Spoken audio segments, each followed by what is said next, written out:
بدي اشرح بهيدا الفيديو ليش المعاملات كتير من الناس معرقلة وهن ما بيعرفوا، بيصيروا هن مفكرين انه مقدمين كل شيء وكل شيء تمام، او للي موكلينه عم يشتغلون، خاصة بالانتقال وبالتسجيلات العقارية. يا جماعة، هيدي المواضيع دقيقة جدا، مش شوي، وكبيرة، وهي على مراحل. هي مش قصة انه انت رايح تضم وراء وخلاص وهي بتمشي لوحدها، مش هيك الامور بتصير.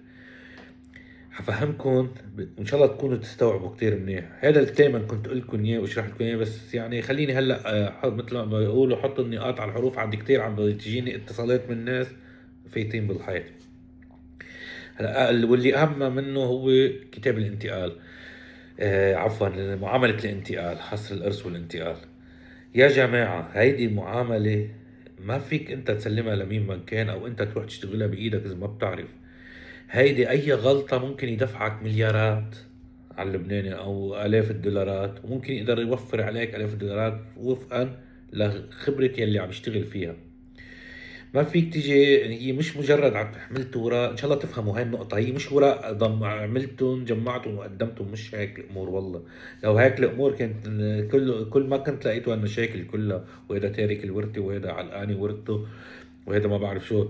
كمان اي ورقة ما إلها لزوم ما لازم تتقدم، ما لازم تتقدم. واي ورقة زيادة ممكن تفوتك بالحيط، والورقة الناقصة ممكن تأخرك ترجع تعمل لك برمة هذا تاني طويلة، تضيع عليك وقت كتير. عرفتوا علي كيف؟ هون الملف بده يندرس على اساس ينشغل. ما فينا هيك حط جمعنا اوراق ورحنا قدمنا، متى ما اخذ رقم الطلب بالوزارة خلاص علقته، يعني عرفتوا؟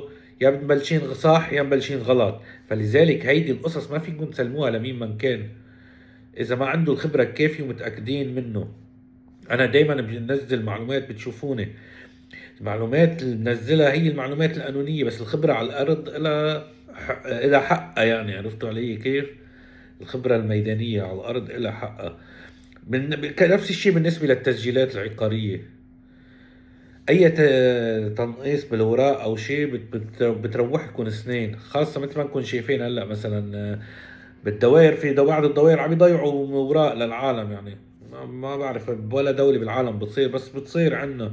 بترجع بتقعدوا بتنطروا اشهر وما بعرف شو لترجعوا ضموا ورقه، وهذا يعني شغله لبكي ومكلفه عليكم. يعني انتم ما بتفكروا حالكم مثلا رحتوا يابا عند واحد قال لكم مثلا يا خيي معاملة انتقال مثلا، قالكم زدت لكم الرقم $500 مثلا اتعاب.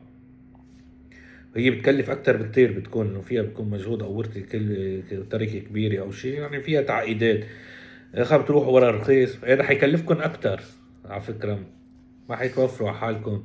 حيكلفكم قال لي اهم من المصاري وقت، وممكن يفوتكم بالحيط يدفعكم ملايين. واذا ما بيعرف بيوقف، شو بتفرق معه؟ هو يوقف شغله. شو بقول لكم بصير؟ بقول لكم يعني بصير بيقول لكم مثلا بعد بدنا ندفع هون لنخلص هاي، بدنا ندفع هون. انتم ما بتكونوا متفقين معه على شيء، بس ما بعود فيكم تنسحبوا يعني، او بتخافوا. وفيكم تنسحبوا اذا بتروحوا لخبير تاني، بس بتصيروا تخافوا انه هي بركي عملنا هيك بركي عملنا هيك. هو ما بيقدر يعمل شيء يعني الا انه يخفي وراءه. طلع يعني بيأخركم. بس هذا اللي حبيت اقوله. ان شاء الله تكونوا فهمتوا الفكره. وكرمال هيك ضلني بقول لكم ما تسالوني شو بتكلف. ما فيني اعرف واحد شو بتكلف شغلي غير لا تندرس. هي ملف كبير. اوكي، ان شاء الله تكونوا فهمتوا.